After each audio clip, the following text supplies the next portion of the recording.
In this video we're going to look at differentiating exponential functions. So exponential functions, anything with the exponent being x. So for instance, I'll give you an example over here. So y equals 3x, that would be an exponential function, but the ones we're going to really focus on are e. Okay, and you would have known the number e, we would have looked at it in financial maths. Alright, so if you want to know more about e, go back to financial maths. Right, if you look in the green box here, this is what's in our logbook. So if y is e to the power of x, then if we differentiate that, we will get y dy dx equals e to the power of x. You'll notice there's no change. So e to the power of x differentiated is also e to the power of x. There is no change. Also then, if we look down here, if y equals e to the power of a being any number, x, well, if we differentiate that, all we do is we bring down the a in front of the e and leave everything else as it is. Okay, I could prove that using the chain rule, but I'm not going to. Okay, safe to say, just use your logbooks for that. So remember, if the function is y equals e to the power of x, if we differentiate that, nothing changes. If the function is y to the power of, if the power is y equals e to the power of any number x, well, if we differentiate that, we'll just bring the a number down. Okay, so I'll just give you an example, right? And when I say bring the a number down, what I really mean is differentiated, but you'll see now in a second.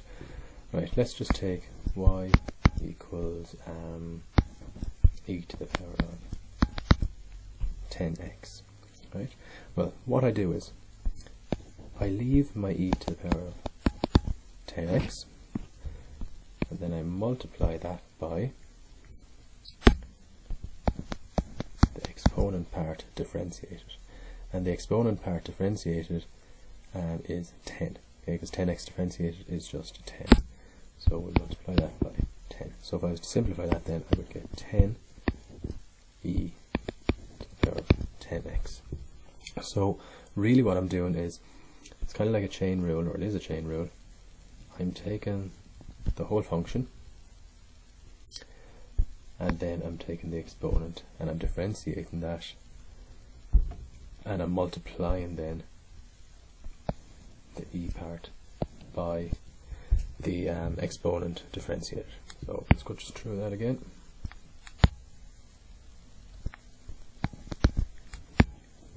Okay, so dy dx, which is y differentiated, equals, right, first of all we'll have our e to the power of 10x, so we leave that, then we take our exponent part, which is the 10x, differentiate that, 10x differentiated is 10, and then just simplifying it, bring the 10 in front, so 10e to the power of 10x, and that's really all we're doing, is we're taking the 10 and we're bringing it down here. Okay, so that's why it looks as if we're just bringing the number in front of the x down. Okay, but we're not really, right? So what we are doing is we're taking the whole lot, then we're taking the exponent, we're differentiating the exponent, and we're multiplying it by that. Okay, because sometimes as the exponent you might have a sign cos or tan which you have to differentiate, which you'll see. Right, we go through these questions then. So first one, 5e to the power of x squared.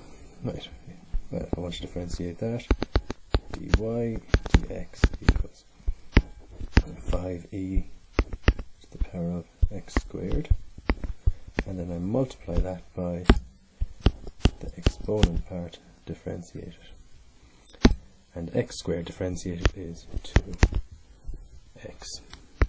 That's it. If I was to simplify that, it would be 10 x 10x e to the power of x squared. Okay. Next one. So we have y equals e to the power of cos x. So again, dy dx equals e to the power of cos x, and then we take our exponent and we differentiate it. And cos x differentiated is minus sine x. Okay, and just to simplify that, or put the cos in front, we'd have a minus sine x multiplied by e cos x. Next one then, part 3. Okay, be careful with this one. If we look up here, it's just a normal 4, so the exponent isn't an x, right? So what I mean by that is this doesn't change. So this is not like part 1 and part 2. Okay, so these are exponential functions, right, in their own right. This whole thing isn't. It's only in here it is. Right. So the first thing we have to do is we're going to have a look at this in its own right, and it's going to be chain rule, isn't it? So chain rule, dy dx equals chain rule. We differentiate the whole thing, so 4 ex plus 1 to the power of 3. So that's me differentiating the whole thing. See what I've done? I've taken the 4, I've brought it down in front, and I've reduced the power by 1, so it becomes 3. This is chain rule, so now I have to take the inside bit of the function, which is, oops,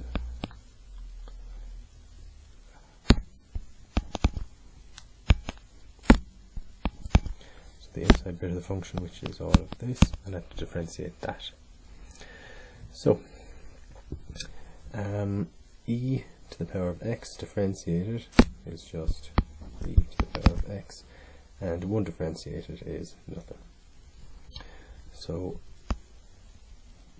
here is our answer, and we can kind of simplify it or tidy it up a bit. We can say 4 e to the power of x multiplied by e to the power of x plus 1 to the power of 3. Okay, so just be careful with that one. Remember, for this type of question that we're doing, looking at differentiating exponential functions, okay, notice we have to have the x up here in the exponent, and down here the whole function didn't, it had just a 4, so we will differentiate that using chain rule. But then, while we were using chain rule, we saw then that part of the function had an exponent. Right, next one, y equals e to the power of 2x plus 1 over e to the power of x. You're going to need your, and you will need to know, I said to you there a while ago in class, but you will need to know your rules of indices and logs for this. Okay, so indices, rules of indices, definitely need to know for this. Right, so if we look here, we have e to the power of 2x plus 1 and e to the power of x. They're dividing each other. When we're dividing indices, we subtract the powers. So I can simplify this to y equals e to the power of 2x plus 1 and then minus the x, which would be e to the power of x plus 1. I need to differentiate that then. So we get e to the power of x plus 1. Is that differentiated? Then we have to take the exponent part, x plus 1. X plus 1 differentiated is just 1. So e to the power of x plus 1 multiplied by 1 is just e to the power of x plus 1. Okay. Next one then, e to the power of 2x over x. Okay, now don't think we can just simplify this and say e to the power of 2x and then minus the x, because we could do that if it was this. Okay, the bases are the same, the two e's, but it's not. It's just an x. So have a think. what do you think we'll be using here? What rule? Okay, have a think. Quotient rule. Right, I'll give myself a bit of space down here, because this will take a bit longer. Right, we'll start off then. Quotient rule with dy dx equals v squared in the denominator, and then we have v du dx minus u dv dx. So we'll need u, v du dx, dv dx, and then we can slot into that formula. So if we look back up at the question, u is the top bit, v is the bottom. So u is e to the power of 2x, v is x, du dx is u differentiated. Okay, so I'll differentiate it down here. So e to the power of 2x. So if y equals e to the power of 2x, then dy dx just means if it's differentiated equals e to the power of 2x, and then multiplied by the exponent differentiated, which is the 2x differentiated, which is 2. And we will get 2 e to the power of 2x. So 2 e to the power of 2x. And then we have our v differentiated, and x differentiated is just 1. Right, slot it into the formula then, what we know. So v is x multiplied by 2e to the power of 2x minus u, which is e to the power of 2x, multiplied by dv dx, which is 1, and that's all over v squared, which is x squared. And I'll simplify this a small bit. So we'll go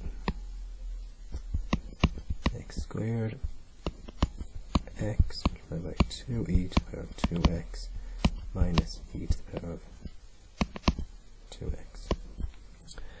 Okay, I could simplify it a bit more, but you know what, that's fine.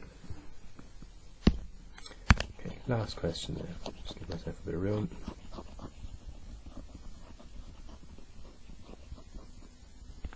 Okay, so here's our question.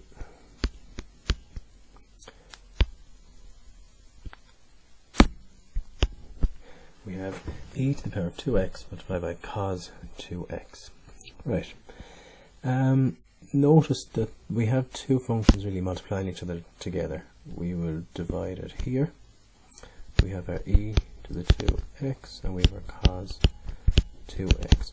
So with two functions really being multiplied together, so we're going to be using either chain or product rule. If the two functions can exist on their own, we'll use product rule. If not, we'll use chain rule. So my question is, can e to the power of 2x exist on its own as a function? Yes. Can cos 2x exist on its own function? Yes. So we'll be using product rule. So I'll write our product rule. And product rule is dy dx equals u dv dx plus v du dx. So again, I need u, v, du dx, and dv dx. And if we look up here at our function, say this is our u and this is our v. So u is e to the power of 2x, v is cos 2x, du dx is e 2x multiplied by 2, okay, which can be written as 2e to the power of 2x, and cos 2x then is, well, let's take cos 2x here to differentiate that, okay, to get dv dx. So well, let's see, have a look. what rule are we going to have to use to differentiate that? It's technically two functions multiplying each other, so let's split them. Now, do I have to use product rule again? Do I have to use chain rule? 2x can exist with a function on its own, however cos cannot, so I'll be using chain rule. Chain rule then, we take the whole function, cos 2x, okay, so differentiate the whole thing, and we will get minus sine 2x, and then we have to differentiate this bit, and we will get 2. Okay, and that simplified then is minus 2 sine 2x. So minus 2 sine 2x. Right, slot that into the formula then.